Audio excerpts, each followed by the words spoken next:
What's up, my precious pack, and welcome back once more to VEGA Conflict.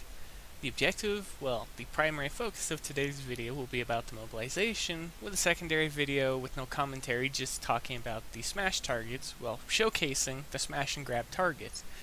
But before that, allow me to just quickly reply to comments. Starting from the older ones that I failed to reply to over the past week, you can guess there's comments on videos from around a week ago that I failed to comment on or deal with. So, first off, starting from the oldest, Hikaru Senpai. They asked, who, like VEGA, if their developers are like now? I still played it because I can see ships get destroyed by my ships, PvE of course. Well, naturally PvP is going to be unbalanced due to Kixeye's focus on them wanting money. What's the best way to make money off your player base? Well, that's fairly straightforward and simple. Have them fight one another in a fairly unbalanced regard so that high-tier players are forced to fight low-tier players due to what I'm just going to say is the massive failure of PvP. And that is due to tyrants and ships like that. They ran rampant for far too long in my eyes, and they should have been dealt with sooner, but they weren't, and so they were allowed to just do whatever they wanted, and people became discouraged by PvP. I still play the game. I log in, collect my coins, take care of the daily missions, and things like that. That is, if they're not PvP, because again, I don't PvP in the game. It's player versus player never really interests me in games anymore, and I focus more on PvE and the aesthetic of games. And VEGA does look gorgeous, but I can list at least 25 other games that look better. So in turn, for the question of who likes VEGA if their developers are like they are now, the game had a good start, I will admit, even through the videos I've seen of it, but as of right now there's a strong dislike of the game, even from my perspective, and it's all for good reasons. When it takes you months to grind away at something, and it's already obsolete by the time you obtain it, there isn't much reason to keep going. Okay, on to the next one. Patrick Merlot. All my destroyers are very useful in Mark 1. All of them. I'd build them as glass cannons until I upgrade them and put armor. Well, that's actually how I typically take care of mine as well, except for they start off at a higher mark level, because typically by the time that I start to upgrade them, I've already collected all the stuff to upgrade them in some cases to Mark 5 upon them being constructed. And so I begin fitting them either lightly to begin with, and then as their mark upgrade rapidly, they get refitted at least once. In the case of the Liberators. And since I achieved the state of power that I am now, the objective of the secondary fleet is simple. They're my time token fleet. They're the one that farms everything in time token rights. There is absolutely no need for the main fleet to go and deal with the fleets that these can do for free or no repair time. And my destroyer fitting is light armor and everything to begin with. Joshua HD said first, and that is referring to them commenting first on a very old ARC video that was actually before I started doing the commentary on the videos. FN1224 _ I used Sovereign Mark 1, Wraith Mark 1, then I got free repair time. Well, congratulations. The vast majority of targets I was hitting were free repair time on every ship with the exception of my Wraith for the hundreds and hundreds and tens. Brandon Hayes. So I have a video that shows how to kill the Umber 100 fast and with minimal damage, 4% for me, if you get a decent fit. I'm happy to share it with you. If you're interested, one click and done. Well, don't tell me that. Share it with everybody. Share a link to it in the description or click through to his channel and take a look at the video. And the reason I say this is because I'm not the only one that plays the game, and there are other content creators on YouTube that still talk about the game and create videos for the game. Whether they add commentary or not is different. Sometimes they add just straight up gameplay, which is just fine, because for the people that are looking for just that, take a look at their channels over mine, because I do talk a bit. Toxic Bait. By looking at the video after a long time, I've noticed that you can actually use Elite Squadron to extend the flight time so you get more health repaired that actually sounds like you were referring to the concept idea of the repair drones and the repair squadrons, the maintenance squadron, and stuff like that for the support idea from a while ago. And it would affect them because they are technically classed as a squadron, and since it would be equipable on a carrier, it would theoretically extend it, and they'd be able to repair more before they have to go back. Fighting Tiger. Mecher, the shield credits were added based on feedback in the Discord. Me and many others just recently got the Sovereign and were able to get the Xeno shell since the others were absent. So they added them for the people who were waiting for the shells in the cancelled Anarchy from last month. Alright, I was unaware that they actually cancelled Anarchy last month, but then again, other than the primary events, I log in, complete one thing, and I log out for the rest of the day. There's very few times I actually log back in more than once. So thank you for sharing that little information. For all of you that needed that, I hope that you saw that comment and got the stuff necessary. Matthew Dolos. Sorry if I'm butchering your name, but you said, got about 20 million easy, lol. I only picked up in the last event exactly what I wanted, which was the Medusa, the gun, and that was it. There wasn't much else for me to get because I'm typically high on resources, with the exception of building the Dreadnought, which drained the vast majority of my resources, which was no surprise to me.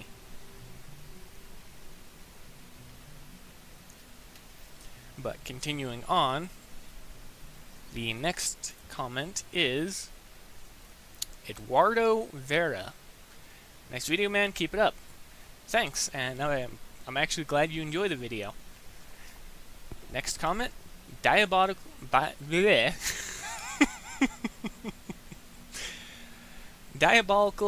Esper.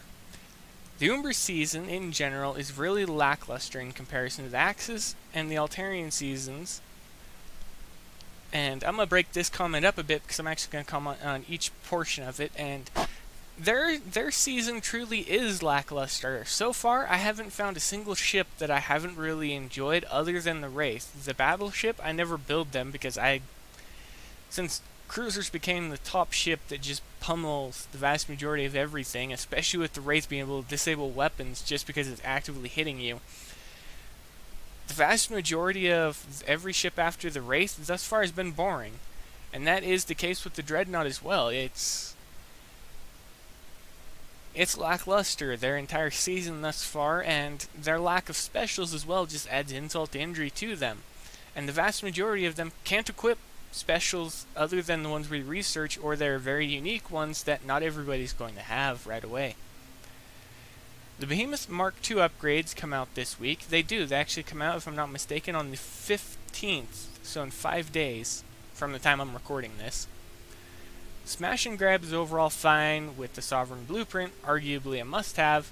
I can argue that point even better than that. I say it is a must-have, not possibly a must-have, because my primary fleet consists of a Sovereign with Mark II, of course, with all cyclotron beams. And something I haven't noticed recently, has anybody seen any cyclotron beams, the reusable items, anywhere in any of the event shops? Because I haven't, but I haven't been paying too much attention to the game lately, so there's that.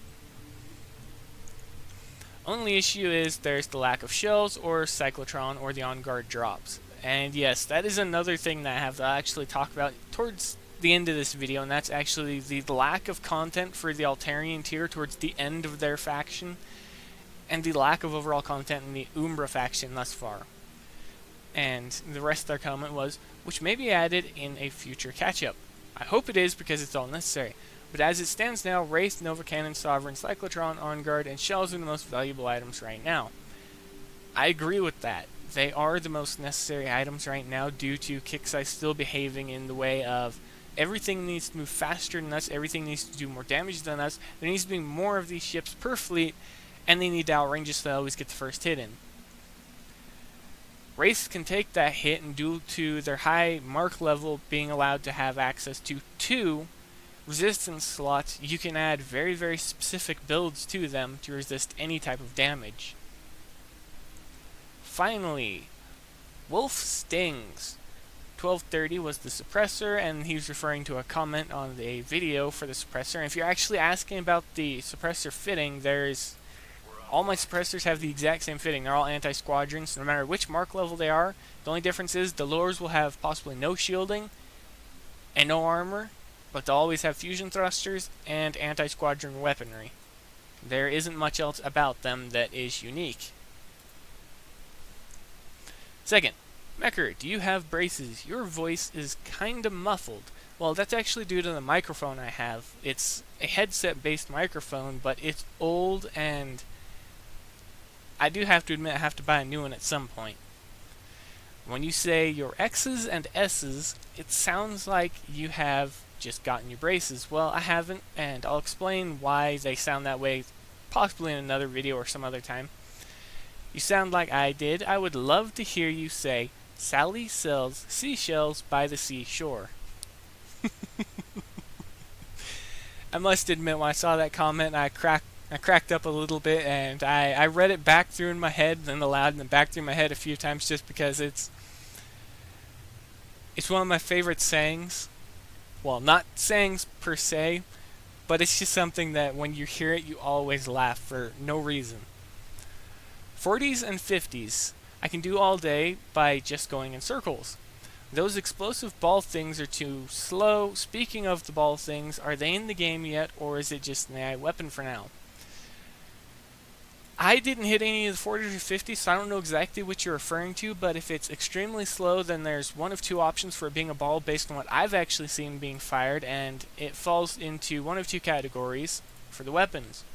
One, if it's blue, it's the atomic driver, a gladius driver, any other driver weapon that is slow that has that the shell looks like effectively a floating blue ball of plasma that's about to impact and it explodes. The other one, if it's red, then that means it's most likely the net torpedo, which will slow you down on impact. So either way, it's one of the two or another one that I'm unaware of at this current time, unless you're referring to the Nova missile exploding out into the star pattern, but the initial explosion is the ball.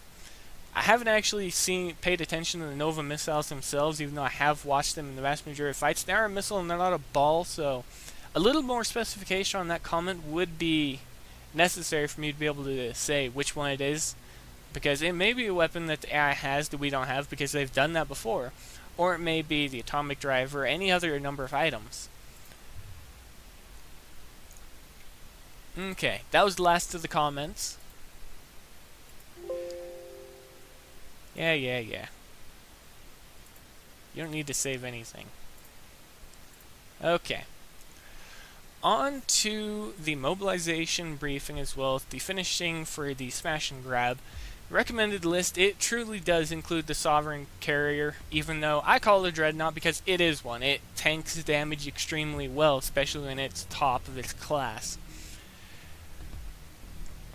But just like any other ship, it still needs an escort fleet, and that's what I like about the Sovereign Carrier over the actual Behemoth Dreadnought. The Behemoth is too heavy to actually have a support fleet, even though at the low level it needs a support fleet, because it is just, it's unremarkable at how weak it is in comparison to just about every other ship. I believe I've brought it up before and compared the Dreadnought to the Wraith, and the Wraith, again, as I've said before, I recommend people use the Wraith over the Dreadnought just because at least the Wraith can keep its ablative layer active before it actually takes direct damage.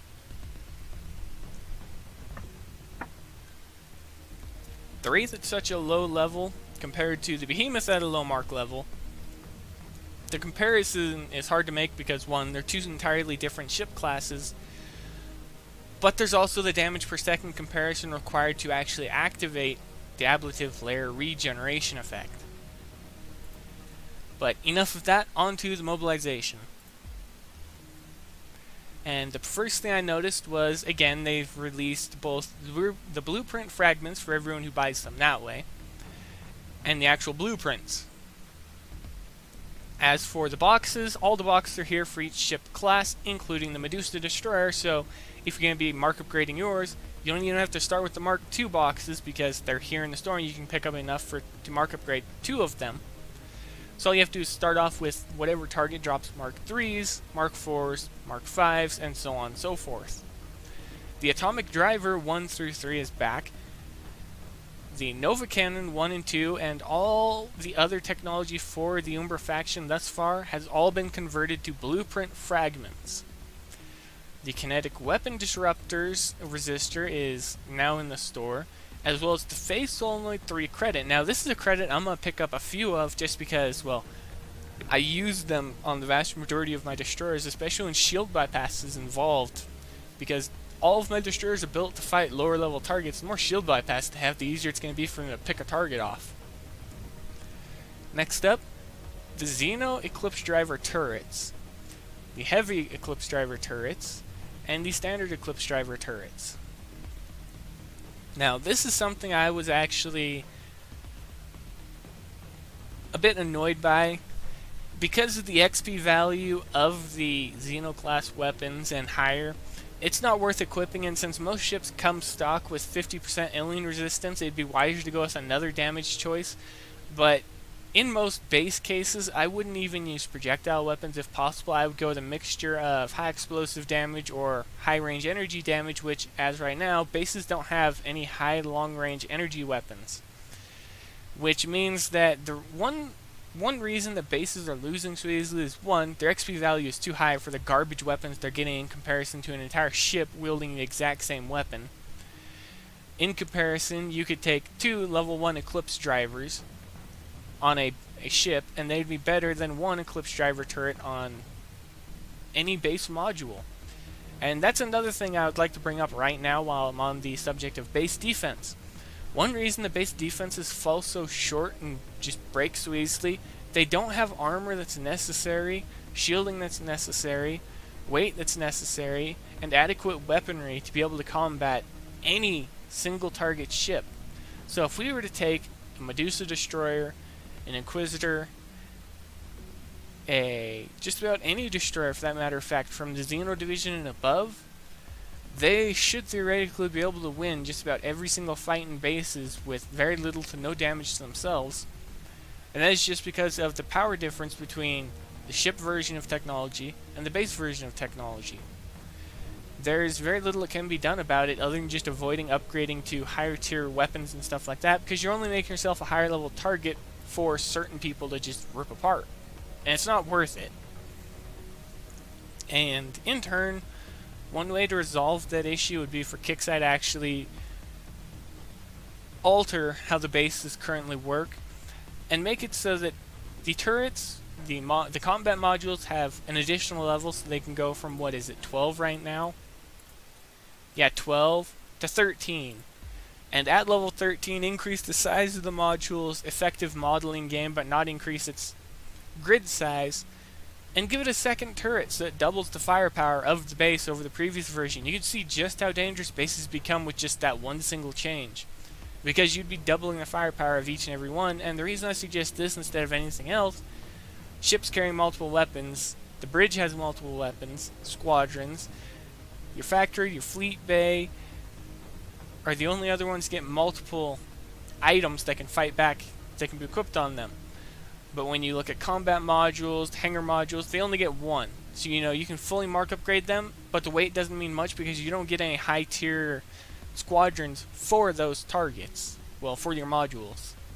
But getting back to this, since it got off track, Xeno Iridium arrays, I wouldn't recommend using any of them because you're not going to be using the Xeno equipment at all if you actually don't want to fight any high levels in your base or have them just easily raid your base using technology that your base stands no chance against. Next up, Exophase Field. Again, that falls under the category of its XP value is too high, especially when it actually has such low energy. Yeah, people say that it has more than the Metaphase shield, and it also resists alien weaponry, so it doubles its effective resistance against all targets we can be fought against. But then you need to remember, you don't just fight player targets, you fight AI targets as well, and they're going to, in some cases, for high-level targets, after Kixeye decides that they want to add blight damage to the attacks, they're going to be dealing damage that, again, your shields can't block. So adding additional XP for the value that the exophase field provides isn't worth it, especially not in the long run. Fury Wing, I haven't used any of them due to them being weaker than their ship variant. Their damage per second is weaker, their movement speed is slower, they're just... The only thing that goes for them is that they have more health, but in most cases, most guns can destroy a wing in one shot, so it doesn't really matter how much health they have, they're going to disappear in 1 or 2 barrages. And if some people stack their destroyers like I do, the vast majority of the time they'll target the closest ship and the destroyers in the rear will just blow them off of the targets in front of them, so if they do make it through, they're not going to get to do much damage anyways. And again, they have a high value of XP due to them being a high level. And I gotta laugh at this one. Kinetic tungsten plates, energy tungsten plates, and explosive tungsten plates. We've needed stuff like this for so long it's not even funny. But we need the alien version because most targets that are hitting us are dealing alien damage the bases have no resistance to by default, and it's annoying and a grind to get the targets that have the alien resistant as well as kinetic resistant weapons, well, the armor. And it doesn't get any better when you equip it because again, it has a high XP value and it just jumps you up. And my guess is these ones will most likely have it as well, and they're newly released, but that's what I find hilariously funny. They're not worth it. I'm going to pick a few of them up to see what you can upgrade them into, but that's going to be about the only thing that I do, and I'll share information as I pick it up.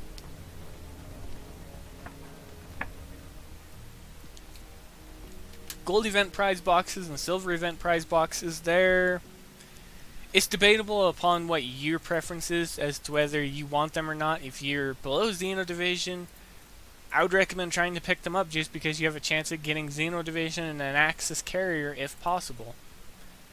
Second, Altarian refit and Altarian build tokens, as well as Altarian crafting tokens, and this repeats for the Axis and the Xeno Division. So you can pick up quite a few good tokens around this time, 6 days worth from each one, for a pretty hefty price for the Altarians. Now I'd recommend you stick with whichever one you're working, so if you're Axis, pick up the Axis tokens for the ship refit and the build time. And if you're working with Xeno Division, ship build time, the ship refit and then build time. Again, all in favor of just ensuring that you have everything you need. Second, well, the final prize that could be recommended is resources if you're running low or anything like that. But that's about it. The recommended prize list is primarily going to be up towards the top, and it's going to be the Wraith Cruiser, level 1 and level 2 Nova Cannons, level 1, level 2 Thonian Armor, level 1, level 2 Ablative Armor, the Nova Missile 1 through 3, if you are dealing with targets that are extremely clustered up, because in that case then it doubles and benefits its effective use. But if you're fighting targets in close range like that anyways, the Nova Cannon should be able to deal with them because the star pattern upon the explosion from it more or less allows you to actually burst damage out targets anyways. So Nova Missile, depending on what targets you're up against, they're resistant to energy damage, then yes, I could see Nova Missile being an advantage, but if you're going up against anything with explosive resistance, energy damage would be better. The Ogre Battleship in favor of its firepower, because you can equip any number of weapons on it. The Medusa Destroyer using older weaponry, but I wouldn't recommend building them because, again, the Inquisitor Destroyer has so much more versatile use other than the ablative layer of the Medusa being able to regenerate. And again, I can't really recommend the Atomic Driver because the base speed of the weapon is so slow that unless you're using it to base, which is going to be pretty easy in that case, it won't be very valuable to the player. But that's going to be it, everybody. If you have any comments, if you have any additional information or anything you would like to add, feel free to say so below in the comment section. If you have any information to share with the players, or if you have anything that could be added or said to help benefit the players, say so below in the comment section. If you liked the video, feel free to leave a like. If you want to see more content like this, or if you just want to take a look around the channel to see what I've posted over the course of the years, feel free to subscribe and browse the videos and find something you like. And as always, everybody, be safe out there in the void, be happy, And as always everybody, I'll see you later.